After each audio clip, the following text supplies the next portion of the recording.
बिस्मिल्लाहिर्रहमानिर्रहीम। सारे ग्राम को दोस्तों अस्सलाम वालेकुम। ठीक है सारे ठीक हो सुनाए ठीक है। आज मैं वेंदा पिया शहर वक्त शहर के मंजरा में एक रूता पहना फ्लैक्स चावने और एक रुपया थोड़ा मेरा कम है तो सामने आज मंडी की आड़ी गलियां चलिए कहने पैन वडिया बस शसा जी है तो मंडी के वजह में एक पहना फ्लैक्स चावने में और उसके अलावा थोड़ा सामान भी गिरना है तो इंशाअल्लाह और तक मैं पूरा अपना मुकम्मल लोग देखा सा कोशिश करें तो मेरा पूरा मुकम्मल लोग देखना है।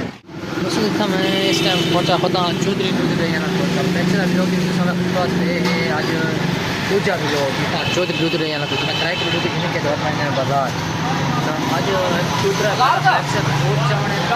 जैसा कैसा लाभ में अटैच कराना है दोस्तों। दूध का मैं इंश्योर मैं दूध हूँ इतने मोटरसाइकिल देते टेंगे ना पिया तो मोटरसाइकिल दुकान के जो मैं पिया शहर के सफ़र करना क्योंकि मैं मोबाइल की जेब पा रहे क्योंकि मैं लुगा बंदा मैं इतना ज़्यादा काबिल हूँ तो मैं मोटरसाइकिल के नाल लोग जैसा बताते हो भी जैसा होता मोटरसाइकिल जैसा होता तो नो प्रॉब्लम मिल सकता भाई। अस्सलाम वालेकुम भाई क्या हाल है ठीक हो? ओ आमिर मेडिकल स्टोर वाला ॾाढो रोसी कल